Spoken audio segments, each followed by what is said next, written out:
સમગ્ર દેશમાં ધરતીપુત્રો દેશી ગાય આધારિત ખેતી કરવા તરફ વળી રહ્યા છે, ત્યારે પ્રકૃતિના ખોળે વસેલા છોટાઉદેપુર જિલ્લાના ખંભાત તાલુકાના કાનાબેડા ગામના ધરતીપુત્ર વિષ્ણુભાઈ રાઠવા છેલ્લા 5 વર્ષથી પ્રાકૃતિક ખેતી કરે છે.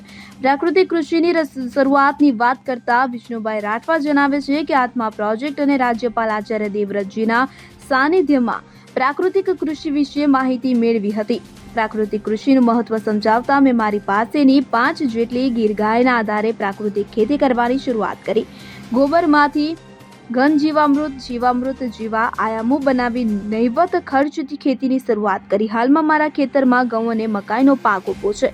આ સાથે સિઝન પ્રમાણે કોબી, ફ્લાવર, રીંગણ જેવા સિઝનલ શાકભાજીની ખેતી પણ કરું છું. પ્રાકૃતિક કૃષિથી ઉત્પાદિત શાકભાજી ઘરમાં ખાવા રાખીએ છીએ અને ગામમાં જ વેચાણ પણ કરીએ છીએ.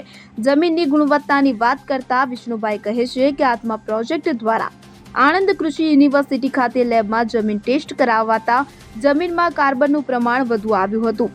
ઘન જીવામૃતથી જમીનમાં અળસિયાનું પ્રમાણ વધ્યું છે. પ્રાકૃતિક કૃષિના 5 આયામો બનાવવા માટે ગાયનું ગોબર, ગોળ, બેસન જેવી વસ્તુઓનો ઉપયોગથી ખર્ચ નહિવત થાય છે. ગોળને બાકાત કરતા બધી સામગ્રીઓ ઘરમાંથી જ મળી જાય છે. હાલમાં પ્રાકૃતિક કૃષિના ઉત્પાદનથી 2 લાખથી વધુની આવક થાય છે. કેમિકલવાળી ખેતી કરતા પ્રાકૃતિક કૃષિનું પ્રમાણ વધી જાય છે. ખેડૂત મિત્રોને સંદેશ આપતા વિષ્ણુભાઈ જણાવે છે કે પ્રાકૃતિક કૃષિથી ઉત્પાદિત પાકનો ઉપયોગ કરવાથી મોટી બીમારીઓ અને રોગોથી બચાય છે. પોતાના પરિવાર માટે પ્રાકૃતિક કૃષિ કરો. પ્રાકૃતિક કૃષિથી ઉત્પાદન થયેલ અનાજનો રોજિંદા જીવનમાં ઉપયોગ કરો. સોહેલ પઠાણ સાથે CN 24 ન્યૂઝ, છોટાઉદેપુર. હવે જુઓ દેશ દુનિયાની તમામ ખબરો તમારી આંગળીના ટેરવે.